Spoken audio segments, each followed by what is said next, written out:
Viewers, tonight we also decode the new organizational structure of India's ruling party. As BJP gears up for a series of crucial poll battles ahead, all eyes are on whether Nitin Nabeen's new team of generals can carry forward the party's winning streak. Who's in and who's out? Who are the key faces entrusted with steering the party through the next phase of its political battle? And what does this sweeping organizational reshuffle tell us about the BJP strategy for the elections ahead? Well, the big social media team Rejig has already made headlines. Several important changes have been drawing attention, and the BJP's new social media in charge will be joining us live in a short while to shed more light on the changes and the road ahead. But before that, let's break down the big organizational reshuffle, the new power structure, the key appointments, the exits, and the political strategy behind Nitin Nabeen's new look BJP team.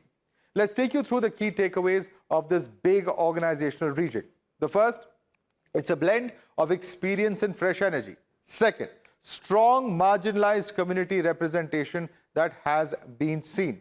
If you can quickly bring that up on this screen, let's quickly, in fact, get that over here as well.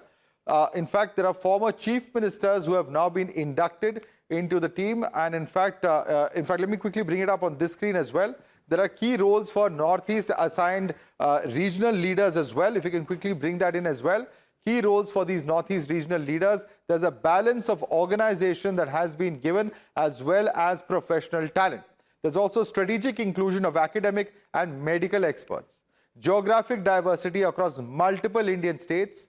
6 members under 40, 15 aged 40 to 49 and rest aged 50 to 59. So perhaps the youngest ever team in that sense.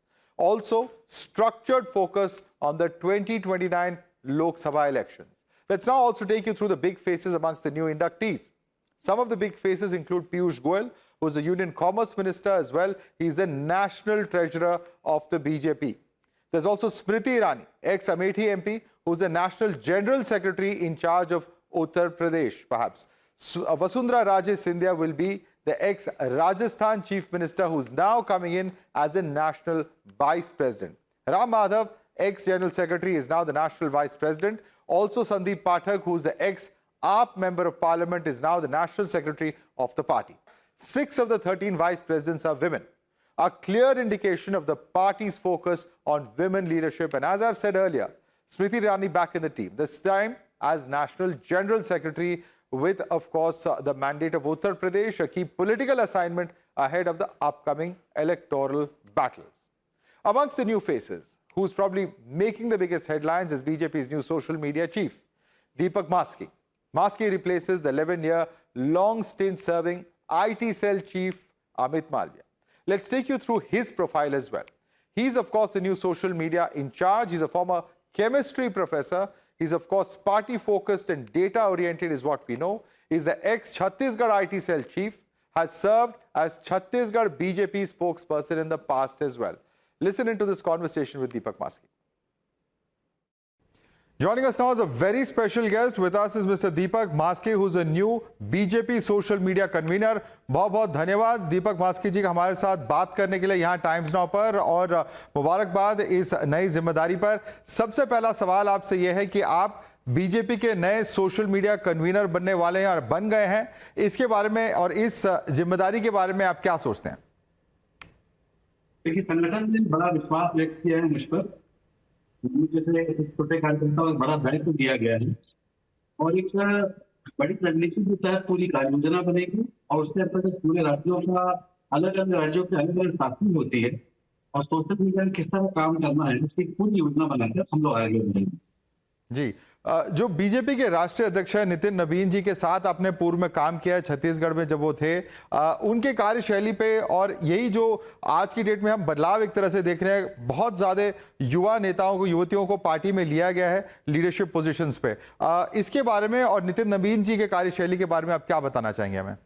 जी, नितिन जी हमारे छत्तीसगढ़ के प्रभारी रहे हैं और मेरा सौभाग्य रहा है कि हमने यहाँ पर छत्तीसगढ़ के चुनाव में उनके साथ काम किया और एक बड़ी स्पष्ट और अच्छी रणनीति बनाकर हम लोगों ने यहाँ पर काम किया था। और मुझे लगता है कि जैसे छत्तीसगढ़ की अपनी तासीर है, वैसे अलग अलग राज्यों की जैसे मैं तासीर की बात करता हूँ, तो सोशल मीडिया के प्लेटफॉर्म पर माननीय राष्ट्रीय अध्यक्ष और जितने वरिष्ठ हैं उनसे सबसे बात करके जो भी कार्य योजना बनेगी तो हम लोग आगे बढ़ेंगे।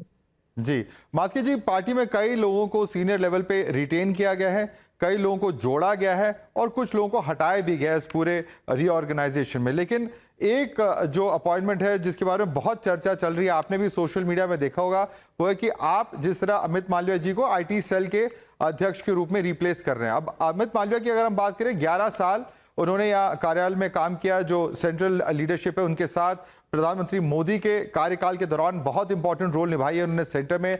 आप इस बदलाव को किस रूप में देख रहे हैं?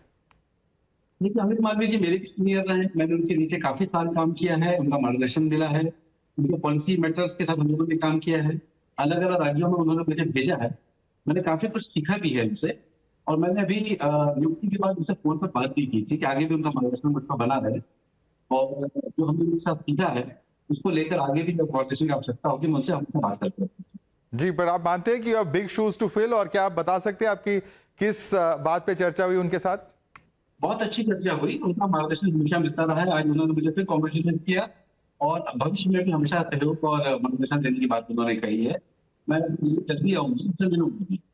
क्या आप मानते हैं उन्हें भी कुछ इंपॉर्टेंट दायित्व आने वाले दिनों में दिया जाएगा?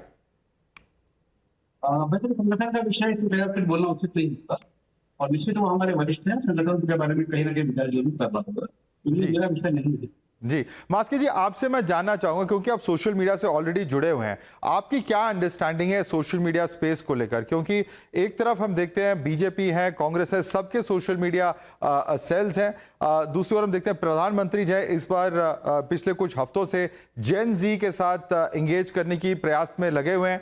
आपकी क्या एक्सपेक्टेशंस है इस नए अपॉइंटमेंट से, और क्या बदलाव लाने की जरूरत है? क्योंकि कहीं ना कहीं ये माना जा रहा है कि जो हमने सीजेपी प्रोटेस्ट देखे थे, यूथ प्रोटेस्ट देखे थे, उन्होंने सोशल मीडिया को एक दूसरी तरह से अपनाया। क्या एक नई लैंग्वेज, एक नई स्ट्रैटेजी अपनाने की जरूरत है? आप क्या मानते हैं? निश्चित रूप से सोशल मीडिया का जितना पहले प्रभाव था उससे कई गुना प्रभाव बढ़ा है, और इसका प्रभाव लोगों के जनमानस में आ रहा है। तो निश्चित रूप से लोगों को सकारात्मक विषय जाए, पॉजिटिव न्यूज जाए, जो फेक न्यूज, जो वीआर जनरेटेड वीडियोस बनते हैं, जो भ्रम फैलाते हैं, उनके अगेंस्ट में उनको दूर करने की, लोगों की जागरूकता बढ़ाने के लिए पॉजिटिव वीडियोस, पॉजिटिव कंटेंट ये भेजने का हम लोग प्रयास करेंगे, और ये अगर हो मिला है तो और बेहतर और लोगों तक में पहुंचे, ये सुनिश्चित करेंगे। आपने जैसे कहा पॉजिटिव मैसेजिंग की बहुत जरूरत है, और क्या आप बदलाव लाना चाहेंगे सोशल मीडिया के स्पेस में? देखिए, बड़ी एक टीम का गठन अभी आने वाले समय में होगा पूरे देश भर में। काफी नए साथियां हर प्रदेश से जुड़ेंगे, और एक बार अभी प्रदेश से राष्ट्रीय संगठन से जो भी इस दिशा में मार्गदर्शन प्राप्त होगा, उसके बाद हम लोग आगे की रणनीतियां तय करेंगे। और मैंने जैसे पहले भी कहा कि कुछ राष्ट्रीय नीतियों का अंतर्गत चलेगा, कुछ प्रदेश के उनके प्राथमिक के हिसाब से वहां की योजनाएं भी हम लोग अलग अलग बनाएंगे सोशल मीडिया की। जी, मास्की जी, आपकी अनाउंसमेंट अभी भी हुई है इस नई रिस्पॉन्सिबिलिटी, लेकिन जो विपक्षी दल है वो ऑलरेडी आप पे टारगेट कर रहे हैं। आप इसके बारे में क्या करना, और आपकी टीम पर भी, क्योंकि उनका ये कहना है कि कई सारे एक्स के जो अकाउंट्स हैं उनको लॉक किया गया है, कुछ लोग कह रहे हैं कि ट्वीट्स डिलीट किए गए हैं। आप इसके बारे में क्या कहना चाहेंगे? क्योंकि उनका ये कहना है कि जो कंटेंट है जो शायद कंट्रोवर्शियल हो, ऑब्जेक्शनेबल हो, उसको हाइड किया जाए। आप इसके बारे में क्या कहेंगे? देखिए, ऐसा कोई विषय है नहीं, उनके कई तरह के विषय उठते हैं, और इसमें ऐसी कोई बात नहीं कि छुपाने वाला विषय हो। आने वाले समय में जैसे जैसे एक्टिविटी बढ़ेगी, चीजें दिखने लगेंगी आदमी को। अभी प्रदेश का पे काम किया है, आने वाले समय में जैसा दायित्व मिला राष्ट्रीय स्तर का, उसमें भी काम होगा। भाषा की जहां तक प्रयोग है, गाली गलौज की जहां तक बात आती है, तो जेनजी के और कुछ सीजेपी प्रोटेस्टर्स के भाषा को लेके बीजेपी ने आपत्ति जताई थी। आपके कुछ टीम मेंबर्स के स्क्रीनशॉट्स अभी सामने आ रहे हैं जहां वो ट्वीट्स में इस तरह की गाली गलौज का प्रयोग कर रहे हैं। क्या आपने ऐसे स्क्रीनशॉट्स या ट्वीट्स देखे हैं अपने नए टीम मेंबर्स के? क्योंकि ये आरोप लग रहा है बार बार, और इस तरह की स्क्रीनशॉट सामने आ रहे हैं, इसके बारे में आप क्या कहना चाहेंगे? देखिए, भाषा का प्रयोग तो संयमित होना ही चाहिए। अभी एक बार मैं दायित्व ग्रहण करने के बाद सारी चीजों को देखूंगा, और उसके हिसाब से हम रणनीति तय करेंगे। जी, दीपक मास्की जी, हमारे साथ जुड़ने के लिए बहुत बहुत धन्यवाद। बिल्कुल।